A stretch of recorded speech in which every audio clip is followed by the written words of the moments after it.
Tirto Utomo dilahirkan pada tahun 1930 di Wonosobo, Jawa Tengah. Setelah menyelesaikan sekolah, ia melanjutkan kuliah di program ekstensi Fakultas Hukum Universitas Gadjah Mada, Surabaya. Sambil kuliah, Tirto juga bekerja sebagai seorang jurnalis di Jawa Pos.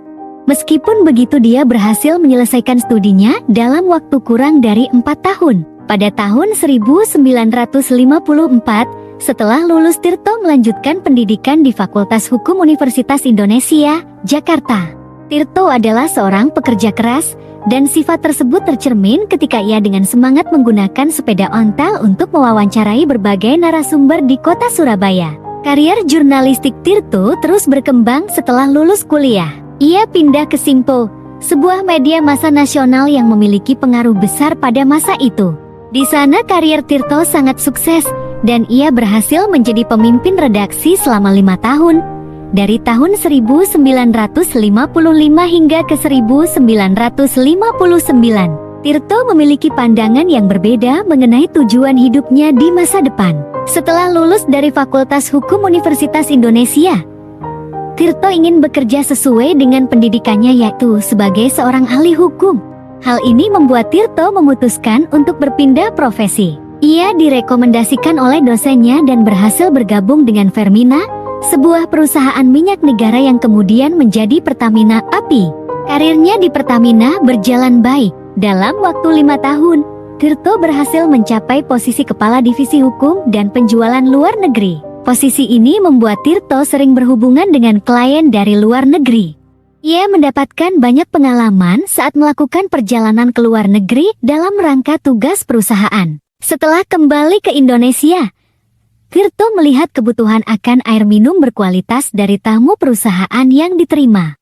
Pada tahun 1971, saat akan mengadakan rapat dengan wakil perusahaan Amerika Serikat di Jakarta, pertemuan tersebut hampir terhenti karena istri dari ketua delegasi tiba-tiba mengalami sakit perut. Setelah diperiksa, ternyata istri ketua delegasi tersebut mengalami gangguan pencernaan serius akibat minum air yang tidak bersih.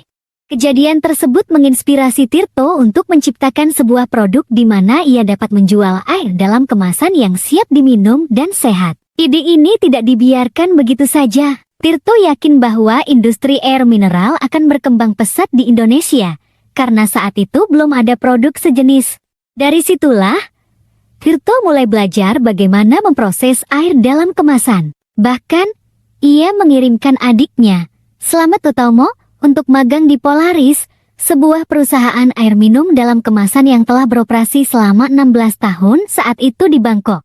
Hal ini dilakukan untuk mempelajari proses produksi air minum dalam kemasan, karena pada saat itu teknologi tersebut belum tersedia di Indonesia. Pada tahun 1973, Tirto mendirikan perusahaan dengan nama PT Equa Golden Mississippi. Awalnya Tirto merasa ragu karena nama perusahaannya terdengar asing. Namun, setelah dipertimbangkan dengan matang, akhirnya Tirto memilih nama tersebut karena pada awalnya pasar yang dituju adalah kalangan ekspatriat.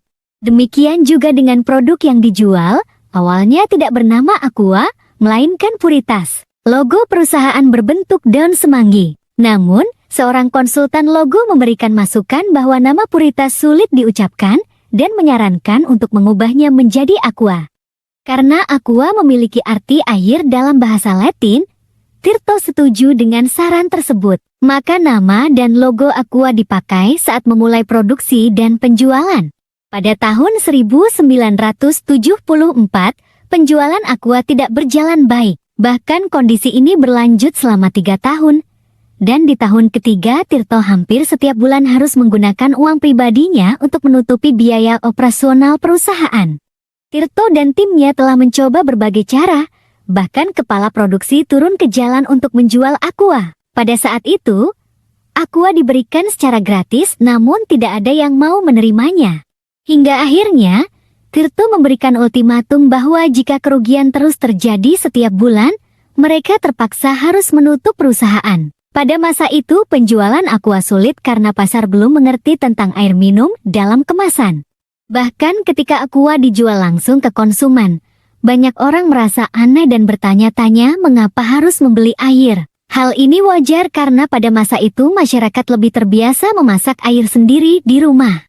Namun perlahan kesadaran masyarakat akan pentingnya kesehatan meningkat. Hal ini membuat produk Aqua semakin laku, tidak hanya di kalangan premium, tapi juga menjangkau masyarakat umum. Popularitas Aqua kemudian mendorong banyak kompetitor untuk memproduksi air dalam kemasan. Tim Aqua panik, tetapi Tirto justru ingin menghadapi kompetisi dengan positif. Bagi Tirto, dengan adanya kompetitor, industri air dalam kemasan akan semakin berkembang. Kompetitor akan membantu masyarakat dalam menilai air minum yang bersih dan sehat.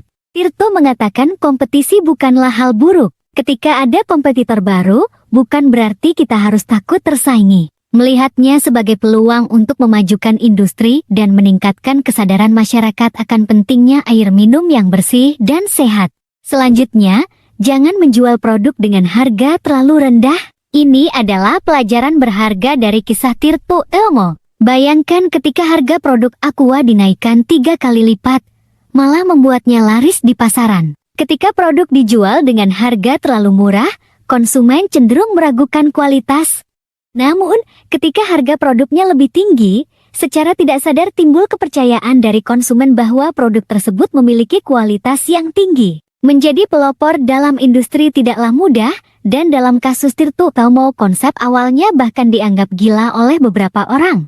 Dengan ketekunan, fokus, dan keyakinan terhadap konsep yang dimilikinya, Tirto berhasil membuktikan bahwa kerja kerasnya akan membuahkan hasil. Aqua bukan hanya sebuah merek, melainkan nama yang dikenal oleh banyak orang sebagai air minum dalam kemasan.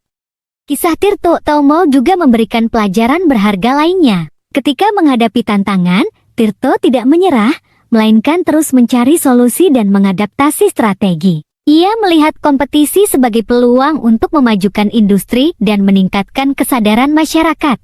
Selain itu, ia tidak takut untuk bekerja sama dengan kompetitor demi kemajuan industri air minum dalam kemasan. Dalam perjalanan bisnisnya, Tirto mengajarkan pentingnya memiliki visi jangka panjang dan tidak takut untuk berinovasi.